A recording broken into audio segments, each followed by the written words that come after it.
तो प्यारे बच्चे नमस्कार। फिर से एक नए सेशन में आए हैं जिसमें हम कुछ प्रश्नों के उत्तर देने वाले हैं जिनको लेकर के बच्चे बहुत कंफ्यूज होंगे। नेवी एसएसआर एमआर का एग्ज़ाम आपका 13, 14 एंड 15 मई को शेड्यूल है। जैसा कि 13 मई को एसएसआर का एग्ज़ाम होना है, 14 मई को आपका एमआर का और 15 मई को अगेन एमआर का एग्ज़ाम होना है। देखिए, सबसे पहले तो एक बात आपको कान खोल के सुन लेनी है और इसमें कोई कन्फ्यूज़न रखना ही नहीं है। नेवी एमआर में जो है वो ज़्यादा कंपटीशन होने वाला है as compare to navy SSR. ये कम कॉम्पिटिटिव रहने वाला है क्योंकि सबसे पहला तो आप ऐसे ही देख सकते हैं कि इसका एग्ज़ाम ही मात्र 1 दिन चलेगा, इसका एग्ज़ाम 2 दिन चलेगा। ठीक है। दूसरी बात, इसमें ऑल इंडिया कट ऑफ बनती है, इसमें स्टेट वाइज कट ऑफ बनती है। ठीक है ना। और इसमें वैकेंसी जो हैं काफ़ी कम रहती हैं, इसमें वैकेंसी काफ़ी ज़्यादा रहती हैं। लेकिन कहने का मतलब ये नहीं है कि एमआर में बहुत कंपटीशन होगा या एमआर जो है भाई एसएससी जीडी की तरह मतलब ज़्यादा कॉम्पिटिटिव हो जाएगा, या फिर कहो कि नेवी एमआर जो है कोई बहुत ज़्यादा कॉम्पिटिटिव एग्ज़ाम की श्रेणी में आएगा। ऐसा बिल्कुल नहीं है। हम कंपैरिजन कर रहे हैं, एसएसआर और एमआर का कंपैरिजन करेंगे तो एमआर उससे ज़्यादा कठिन है, लेकिन ओवरऑल देखोगे तो एमआर भी सिंपल एग्ज़ाम है। एक तरह से डिफेंस के एग्ज़ाम जो हैं जब से अग्निवीर स्कीम लागू हुई है तब से ये काफ़ी सिंपल एग्ज़ाम माने जाते हैं। परमानेंट रेगुलर कैडर के जो एग्ज़ाम है वो काफ़ी कठिन होते हैं। ठीक है। कुछ प्रश्नों का उत्तर देंगे। सबसे पहले तो किसी का सेंटर दोस्त देखो कहाँ गया होगा, किसी का गया होगा अपना ये दिल्ली में गया होगा, है ना, कितनी सुंदर दिल्ली लग रही है। किसी का गया होगा अपना भोपाल में, वो भोपाल जंक्शन जाएगा। किसी का कानपुर गया होगा, किसी का ग्वालियर गया होगा, किसी का झांसी गया होगा, है ना, और किसी का आगरा गया होगा।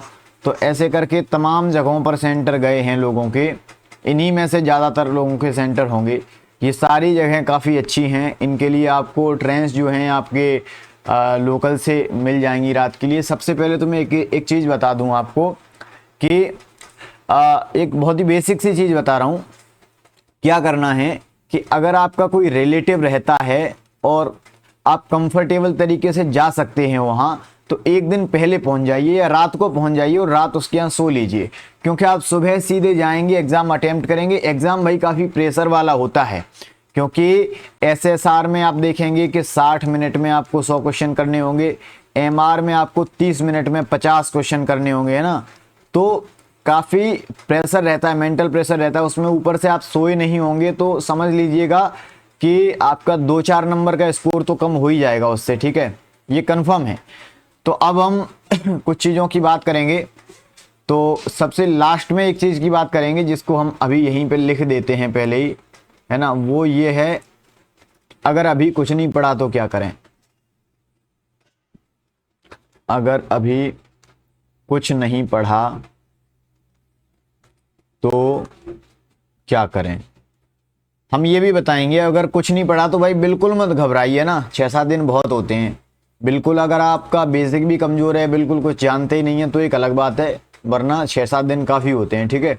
अब देखो, तो ये मैंने बता दिया। अब बात करेंगे एग्ज़ाम सेंटर में क्या क्या साथ लेकर के जाने हैं। सबसे पहले तो आपका आई नेट का एडमिट कार्ड। आई नेट मतलब इंडियन नेवी एंट्रेंस टेस्ट का यही एडमिट कार्ड जो निकला हुआ है आपका, जिसमें 4-5 फोटो लगे हुए हैं।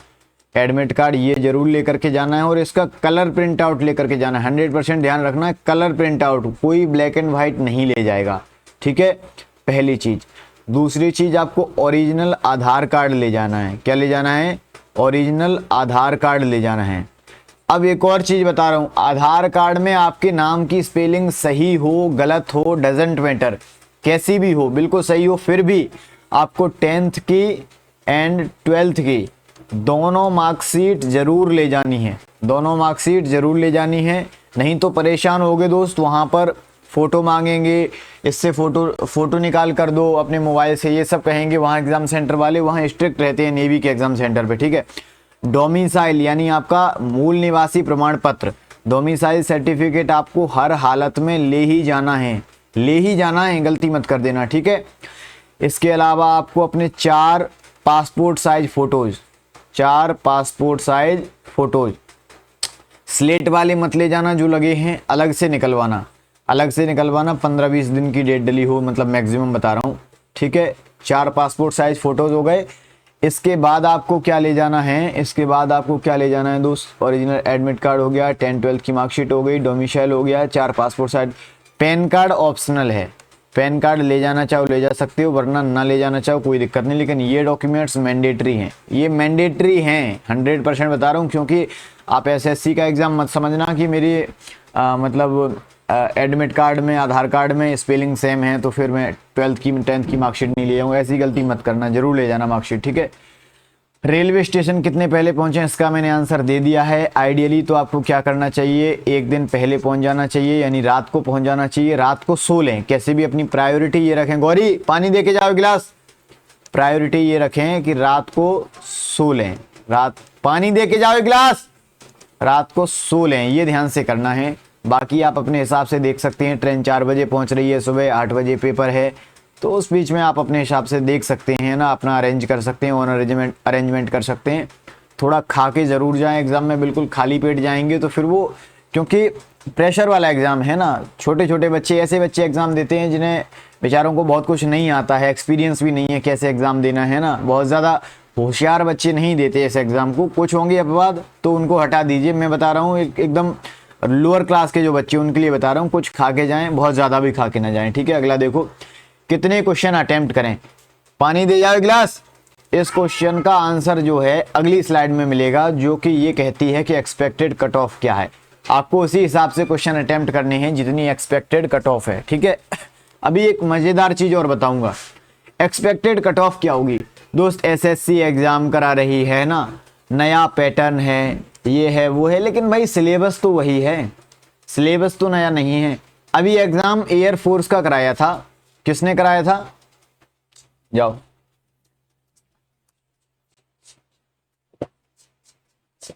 अभी एयरफोर्स का एग्जाम जो है पहले हर बार कौन कराता था, हर बार सीडेक कराती थी, नेवी का भी सीडेक कराती थी। एयरफोर्स का किसने कराया था, एडसिल ने कराया था दोस्त। एडसिल ने तो एयरफोर्स का तो पूरा ठेका ले रखा था, फॉर्म भरने से लेकर एग्जाम कराने तक का। जो शायद आईबी का एग्जाम कराती है जो कंपनी, उसने कराया था। लेकिन यहां पर तो नेवी का फॉर्म सीडेक ने भराया है, ठीक है भाई। इस चीज की भी गारंटी नहीं है कि एसएससी ही एग्जाम करा रही है, आपको एक तरह से कह सकते हैं चूतिया बना रहे हैं यूट्यूब वाले। हो सकता है कोई एग्जाम सीडेक ही कराए, ऐसा भी हो सकता है ना। एसएससी हो सकता है कि भविष्य में एग्जाम कराने लगे या एसएससी कुछ अरेंजमेंट कर रही हो, लेकिन अगर एसएससी कराएगी भी एग्जाम, पहली बात अगर एसएससी कराएगी भी तो ये ध्यान रखना कि पेपर जो होगा वो सीडेक जैसा ही आएगा जो पहले आता था। और एक और चीज बता दूं, पहले जो पेपर आता था उसमें मिस्टेक बहुत आती थी। अगर एसएससी करा रही है तो एक फायदा ये होगा कि इसमें मिस्टेक कम आएगी। सीडेक के पेपर में हिंदी जो है गूगल से ट्रांसलेट होती थी, पूरी गलत आती थी हिंदी में। इंग्लिश में कोई क्वेश्चन सही लिखा है, हिंदी में पूरा गलत लिखा रहता था, बच्चे समझ ही नहीं पाते थे क्या लिखा है। इसको इंग्लिश नहीं आती, अगर केवल हिंदी में पढ़ा हुआ है तो वो समझ ही नहीं पाएगा, ठीक है। तो अगर एसएससी करा रही तो बहुत अच्छी बात है भाई, लेकिन कंफर्म नहीं है कि एसएससी कराएगी, सीडेक भी करा सकती है। अगर आपको लगे कि ट्रांसलेशन मिस्टेक है एग्जाम में तो समझ लेना सीडेक ने कराया है पक्का, और 90% चांस है कि सीडेक ही कराएगी। नहीं कराएगी तो सीडेक के स्तर के प्रश्न जरूर पूछे जाएंगे, प्रश्नों का स्तर बिल्कुल नहीं बदला जाएगा। हाँ, अब एक्सपेक्टेड कट ऑफ की बात करते हैं, मेनली एसएसआर की बात करें, एमआर की बात करें, तो एक चीज भाई गांठ बांध लीजिएगा आप कि एसएसआर की कट ऑफ जो है उसमें मुश्किल से +-2 होने वाला है। आप समझिए कि 5-6 नंबर का वेरिएशन बिल्कुल भी नहीं होगा। पिछली कट ऑफ, जैसे हम एमपी की बात करें एसएसआर की, तो अपने एमपी की पिछली कट ऑफ 3 इनटेक मर्ज थी, ठीक है। तो 3 इनटेक मर्ज थी, है ना। तो 3 इनटेक की बात करें तो उनमें पहली इनटेक, दूसरी इनटेक। अब एक और चीज है, मान लीजिए आप कम स्कोर करके आए, हो सकता है आपको अगली इनटेक में बुला दिया जाए, इसमें भी 2 इनटेक मर्ज हैं, लेकिन आपको पहली इनटेक में कोशिश करनी है कि पहली बार में ही मौका मिल जाए। तो मैं एक ऐसी कट ऑफ बता रहा हूं जो आपको 100% श्योर कर दे। जैसे इसमें लगभग 22-23 नंबर गई थी, या हाँ वैसे 23 नंबर या 24 नंबर, शायद 22 से 23 नंबर गई थी, 22 से 23 नंबर गई थी एमपी के लिए। ऐसे यूपी के लिए इसमें +1 या +2 हो गया था। तो मैं ये बता रहा हूं आपको, एक ऐसा स्कोर बता दे रहा हूं सीधा सीधा, फालतू की बात ना करने से बेहतर है अगर आप एसएसआर की तैयारी कर रहे हैं तो दोस्त आप टारगेट करिए 30 नंबर, मात्र 30 नंबर, 100 में से 30 नंबर अगर आप लेकर के आते हैं देन 100% आप किसी भी स्टेट से हो, चाहे आप उत्तर प्रदेश से ही क्यों ना हो, आपको पहले में ही मौका मिलेगा। कौन से में? आपको पहले में ही। लेकिन उत्तर प्रदेश वगैरह से हैं, अगर आप जैसे उत्तर प्रदेश से हैं या उड़ीसा से हैं, तो मान लीजिए 30 की जगह आप इसको +2 कर लीजिए, 32 कर लीजिए।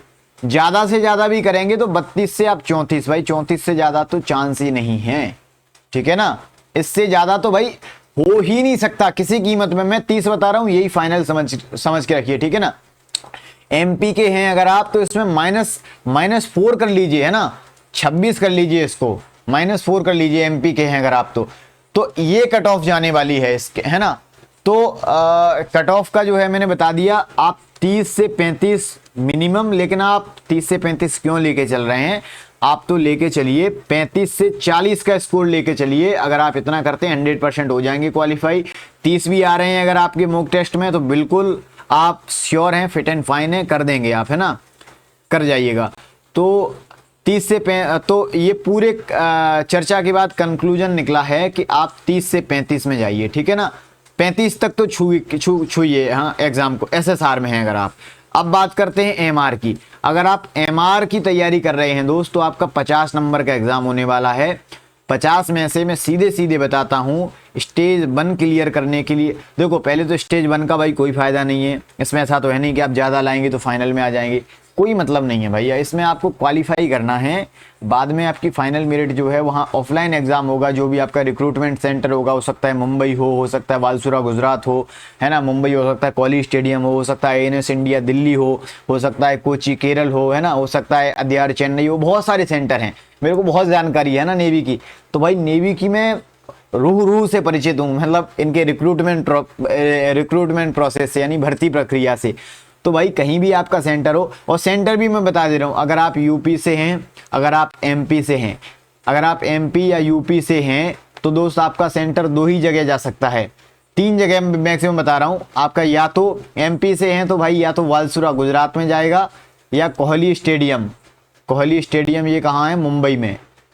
यूपी से हैं, इनका 2-3 जगह जा सकता है दोस्त। इनका दिल्ली जा सकता है, इनका जा सकता है कहाँ? दिल्ली जा सकता है, इनका जा सकता है गुजरात जा सकता है, और इनका मैक्सिमम भाई मुंबई जा सकता है। इसके अलावा इनका भी कहीं नहीं जाएगा, है ना। और भाई मुझे अभी पता है कि मेरा चैनल ज़्यादा ग्रो नहीं है, तो एमपी यूपी के अलावा ज़्यादातर लोग देख नहीं, कुछ हाँ एक बच्चा जम्मू कश्मीर का देख रहा था, मुझे मैसेज किया था। हाँ देख रहे होंगे, धीरे धीरे देखेंगे। तो अगर आप एमआर से हैं तो दोस्त मैं आपको एक सेफ स्कोर बता दे रहा हूँ, आप 35 स्कोर करिए। फालतू की बातों से कोई मतलब नहीं है, कितनी कहाँ गई कितनी क्या गई कट ऑफ, 35 करिए, 35 में कर लीजिए। अगर आप अगर हाँ इसमें कोई स्टेट का वो लोचा है ही नहीं कि एमपी से हैं कि राजस्थान से, गुजरात से, कहीं से भी बने रहिए दोस्त। 35 आप लेकर के चलिए टारगेट, प्लस माइनस करिए इसमें 3, है ना, हो सकता है। लेकिन अगर आप 30 पे हैं तब भी सेफ है, मैं कहूँगा 30 पे हैं तब भी सेफ हैं, लेकिन 35 स्कोर करके चलिए। 35 पे आपका सिलेक्शन हो जाएगा फर्स्ट स्टेज में, ठीक है। तो अब आते हैं कितने अटेम्प्ट करें, तो इस हिसाब से समझ लो कितने अटेम्प्ट करनी है आपको। तो सबसे पहले इसका भी उत्तर 2 चरणों में देंगे। सबसे पहले एसएसआर वालों के लिए, सबसे पहले एसएसआर वालों की बात करेंगे। तो एसएसआर का आपका 100 नंबर का होना है दोस्त। 25 नंबर की इंग्लिश आनी है, 25 नंबर की आपकी क्या आनी है? साइंस आनी है। साइंस भाई कुछ नहीं है, साइंस का नाम है, आती फिजिक्स है। आती क्या है? फिजिक्स आती है।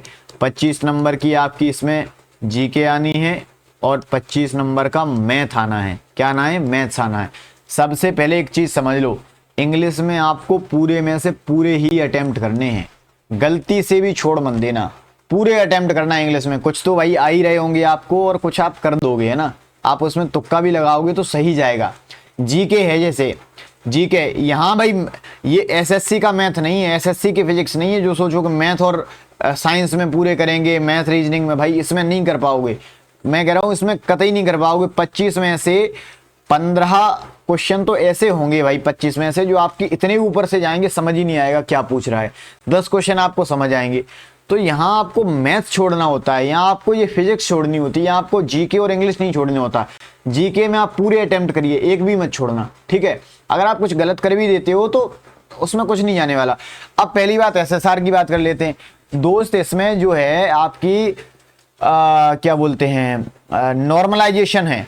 अगर आप ये सोच रहे हो कि दोस्त मैं गलत ज़्यादा कर दूंगा, ज़्यादा अटेम्प्ट करूंगा, ज़्यादा गलत हो जाएंगे तो मेरे नॉर्मलाइजेशन में नंबर कट जाएंगे, तो ऐसा बिल्कुल नहीं होने वाला है। क्योंकि भाई एग्जाम एक दिन चलना है, इसमें नॉर्मलाइजेशन होता ही नहीं है। मैंने तो अभी तक नहीं देखा कि इसमें कोई हार्ड नॉर्मलाइजेशन हो रहा है। तो इनमें कुछ ऐसा नहीं है कि आपके गलत ज़्यादा हैं तो उसके रेशियो में आपके 10 नंबर कट जाएंगे, ये वो इतना दिमाग मत लगाओ। मैं तो कहता हूं कि मैं तो ये कह रहा हूं, मैं तो एक बात कह रहा हूं कि 100 में से भाई 90 अटेम्प्ट करके आओ, 100 में से 90 अटेम्प्ट करके आओ कम से कम। क्योंकि देखो अगर आप मान लीजिए 100 में से 90 अटेम्प्ट किए आपने, तो और मान लीजिए इसमें से आपको 40 बिल्कुल सही आते हैं तो वो तो नंबर आपके श्योर बन ही गए, या आपको 30 सही आते हैं तो वो तो सही बन गए। या मान लीजिए 100 में से किसी ने 90 अटेम्प्ट किए हैं, 90 उसने अटेम्प्ट किए हैं और उसको आ रहे हैं मात्र कितने 20 आ रहे थे, उस बंदे को 20 आ रहे थे, 70 उसने तुक्के लगाए हैं, 70 तुक्के लगाए। तो हो ऐसा हो ही नहीं सकता कि वो इतना मूर्ख बच्चा हो, इतना मूर्ख बच्चा वो हो ही नहीं सकता है कि 70 में से वो मान लीजिए नेगेटिव में चला जाए, हो ही नहीं सकता। उसके 3 में से एक तुक्का तो सही निकलेगा ही, तो भी वो 10 नंबर यहाँ से गेन कर लेगा और यहाँ वो कट ऑफ को छू जाएगा, 30 नंबर ले आएगा और वो कट ऑफ पार करके एग्जाम क्वालिफाई हो जाएगा। फिर वो तैयारी कर लेगा, स्टेज 2 की नौकरी पा लेगा। समझ रहे हो ना? तो तुक्के का बहुत बड़ा रोल है दोस्त। एसएसआर में भाई एक दिन एग्जाम होना है, कोई नॉर्मलाइजेशन नहीं है। आप फिट एंड फाइन बेधड़क होकर तुक्के लगाइए, जितने लगा सकते हैं, जितने तुक्के लगाए। मैं कह रहा हूं 90 तो करके ही आओ यार, 100 कर सकते हो 100 कर दो, ठीक है। अगर छोड़ना है, जिनको ऐसा लगता है जिनकी अच्छी तैयारी है, जो फालतू रिस्क नहीं लेना चाहते, तो भाई मैथ छोड़ना। मैथ में कितने करना? मैथ में 10 क्वेश्चन अटेम्प्ट करना, 10 से 15 मैक्सिमम, 10 तो छोड़ ही देना जो बिल्कुल नहीं आ रहा है, ठीक है। फिजिक्स में भी यही करना, 10-15 अटेम्प्ट करना, 10 बिल्कुल छोड़ देना। जीके में बिल्कुल अटेम्प्ट करना और इसमें बिल्कुल अटेम्प्ट करना इंग्लिश में। अब आप समझ गए होंगे कितने अटेम्प्ट करने हैं। जिनको छोड़ने हैं उनके लिए मैंने बता दिया है क्या करना है। 25 इंग्लिश के हैं, 25 जीके के 50 हो गए, लगभग 10 20 और 5 लगभग 75 अटेम्प्ट करने हैं, 70-75 अटेम्प्ट करने हैं, बाकी के छोड़ने हैं। जिनको पूरे करने हैं भाई 100 भी अटेम्प्ट कर सकते हो एसएसआर का, तो ये सीन है। अब बात करते हैं एमआर की। एमआर की बात करते हैं तो 50 का होना है, 2 सेक्शन हैं 25-25 के। भाई इसमें क्या होगा, एमआर में जो लोग सीरियस हैं, जिनके 50 में से लगभग लगता है कि 40 बिल्कुल सही हो रहे हैं, तो 10 तुक्के मत लगाना, ठीक है। पहली बात तो ये। अब अगर आपको लग रहा है कि 50 में से आपके सही हो रहे हैं 25, 50 में से सही हो रहे हैं 20, तो बाकी के सारे तुक्के लगा देना, बस इतना ही समझना है और कुछ नहीं समझना, गेन कर जाओगे, ठीक है ना। इसमें भी कोई हार्ड नॉर्मलाइजेशन मतलब नॉर्मलाइजेशन होगा ही नहीं भाई। अगला देखो, अगला देखो। हाँ, अब बात करते हैं सेक्शनल कट ऑफ की। पहली बात तो भाई देखो, जब से एग्जाम हो रहे हैं ये आईनेट वगैरह, सेक्शनल कट ऑफ नहीं बनती, सेक्शनल कट ऑफ नहीं बनती, नहीं बनेगी। 99.99999% नहीं बनेगी। अगर इनकेस बन भी जाए, मान लो कि कुछ पहाड़ फट जाए, है ना, मान लो बन जाए, है ना, ये लोग बना दें, जबरदस्ती बना दें, तो भाई कितनी बनाएंगे? 25 में से 3 नंबर, 4 नंबर, 2 नंबर, इतनी बनाएंगे, ठीक है। सेक्शनल कट ऑफ इससे ज्यादा नहीं बना सकते। एमआर के लिए भी इतनी, एमआर के लिए कितनी बना सकते? 5 नंबर मैक्सिमम, इतने तो कर ही दोगे। तो बस इतना समझना है इस बात से कि पूरा सेक्शन कोई भी छोड़ के मत आना, पूरा कोई छोड़ के नहीं आना है ना। 5-10 मतलब 5-10 नंबर तो गेन करने हैं सब में, गलती से भी पूरा मत छोड़ाना, फालतू रिस्क मत लेना, है ना। 1 घंटे में 100 क्वेश्चन कैसे करें, ये कुल मिलाकर के ये प्रश्न है कि बता रहा हूं। यहां हमको ये समझना है कि क्या पहले करना है, क्या बाद में करना है, ठीक है। तो दोस्त देखो, सबसे पहले आपको क्या करना है, सबसे पहले तो ये बता दूं, जंबल होंगे। तुम सोचो कि ऐसा आ जाए पेपर कि एक तरफ से मैथ दिया है, एक तरफ से रीजनिंग दी, ऐसा बिल्कुल नहीं होगा, ऐसा बिल्कुल भी नहीं होगा गलती से भी, ठीक है। उसमें मिक्स क्वेश्चन आएंगे। हो सकता है पहला क्वेश्चन इंग्लिश का हो, दूसरा फिजिक्स का हो, तीसरा रीजनिंग का हो, चौथा मैथ का हो, पांचवा साइंस का हो, ऐसा हो सकता है, ठीक है। तो इस कंडीशन में आपको क्या करना है, इस कंडीशन में ये करना है कि आप एक तरफ से क्वेश्चन आप चलाते जाएंगे, मतलब कि आप उसको मूव करते जाएंगे। आपको लग रहा है बिल्कुल एक नज़र में आ रहा है, उसको क्लिक करते जाएंगे, सेव एंड नेक्स्ट करते जाएंगे।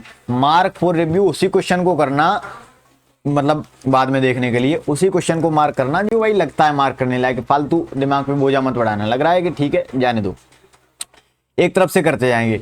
मैथ का क्वेश्चन आ रहा है, मान लीजिए बन रहा है करिए, नहीं बन रहा उसको तुरंत छोड़ दीजिए, ठीक है।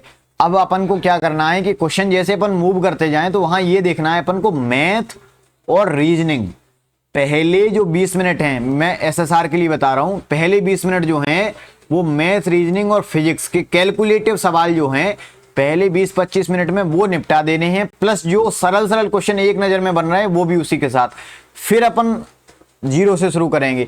फिर अगले जो 20 मिनट हैं, पहले 20 मिनट में ये करना है, अगले 20 मिनट है इनमें क्या करना है अपन को, अगले 20 मिनट में जो जीके और इंग्लिश के सवाल हैं वो अपन को कर देने। फिर बचेंगे लास्ट 20 मिनट, फिर देखना है फिजिक्स में कहां तुम एलिमिनेट कर पा रहे हो, कितने करीब पहुंच पा रहे हो, वहां तुक्के लगाने हैं, ठीक है। अब ऐसे ही करके एमआर की अगर बात करें तो एमआर वाले भी यही करना है, सबसे पहले मैथ सबसे पहले कर देना, रीजनिंग सबसे पहले कर देना, एक तरफ से चलाते जाना क्वेश्चंस को, जो सरल आते जाएं बीच में उनको करते जाना। ये हो गया तुम्हारा पहले 15 मिनट का काम। अगले 15 मिनट में आपको जीके एंड साइंस के करने हैं, प्लस में आपको तुक्के लगाने हैं, ठीक है, जितने लगा पाए, मतलब जिस हिसाब से तुक्के अपने हिसाब से लगाने। बता दिया कैसी किसकी श्रद्धा है, जिसके 40 बन रहे हैं भाई वो मत लगाना तुक्के, 35 बन रहे हैं बिल्कुल सही मत लगाना तुक्के, है ना। जिसके 30 बन रहे हैं 25 बन रहे हैं बिल्कुल तुक्के लगाना है, पूरे लगाने हैं, एमआर के लिए बता रहा हूँ, ठीक है। कौन से क्वेश्चन पक्का छोड़ने हैं भाई, मैथ में छोड़ने हैं और फिजिक्स में छोड़ने हैं, ठीक है। और जो बिल्कुल नहीं आ रहे, समझ में नहीं आ रहे, बड़ी बड़ी लैंग्वेज है, उनको बिल्कुल छोड़ देना, स्किप कर देना। एमआर के लिए यहाँ कुछ नहीं बताऊंगा क्योंकि भाई एमआर में तुम ज़्यादा छोड़ने लगोगे तो फिर कुछ बचेगा ही नहीं, ठीक है।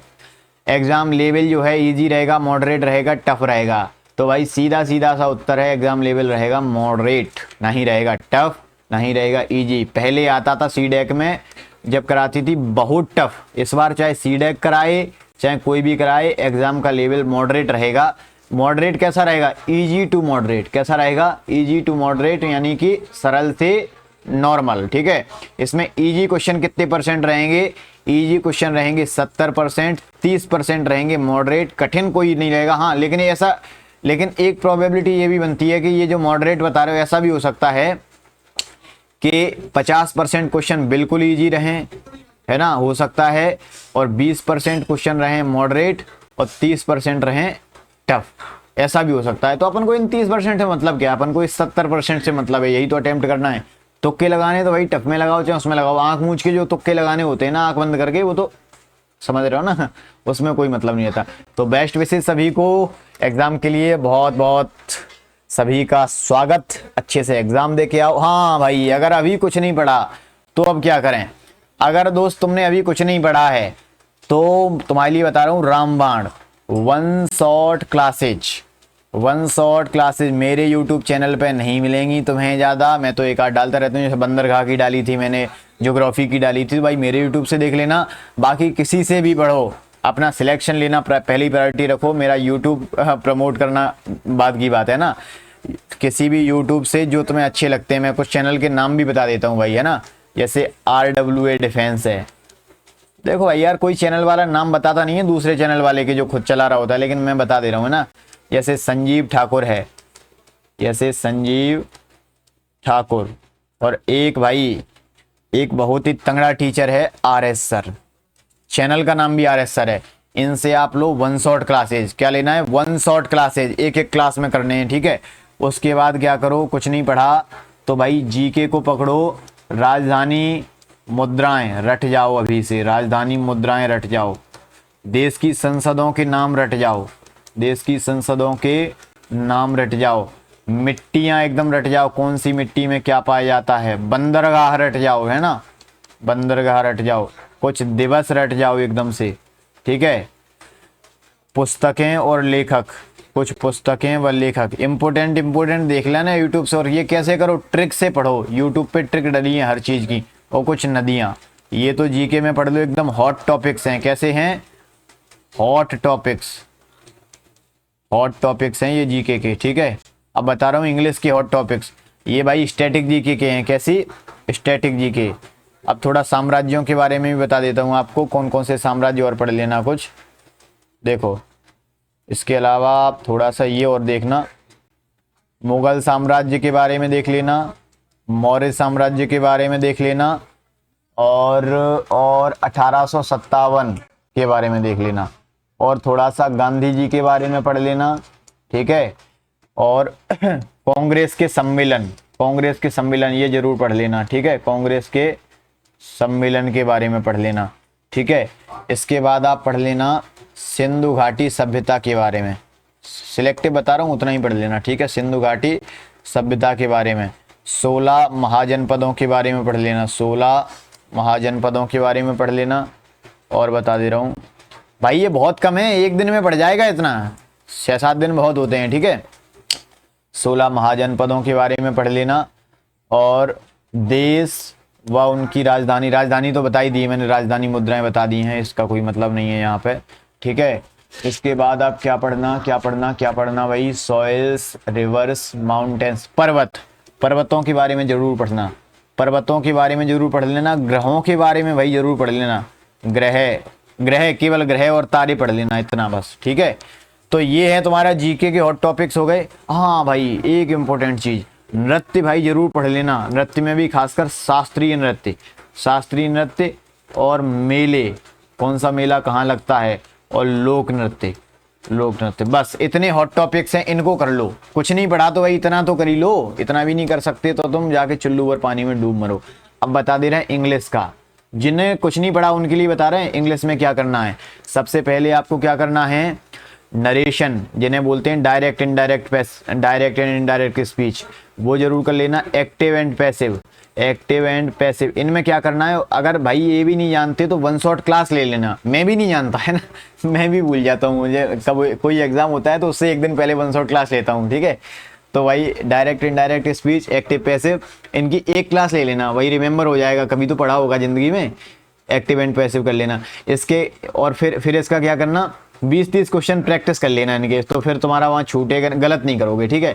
2 क्वेश्चन इससे आएंगे, 2 क्वेश्चन इससे आएंगे, 20-30 प्रैक्टिस कर लेना। ये 20 प्रैक्टिस कहाँ से करोगे, चैट जीपीटी खोलना या जेमिनी खोलना, जेमिनाई, इससे बोलना कि भाई मेरे को active and passive voice narration direct speech के 20-30 क्वेश्चन दो प्रैक्टिस में, पहले पढ़ लेना फिर प्रैक्टिस कर लेना, तो भाई आराम से कर लोगे ना। वो तुम्हें क्विज बना के दे देगा या टेक्स्ट में दे देगा, तुम वहाँ से कर लोगे प्रैक्टिस, ठीक है।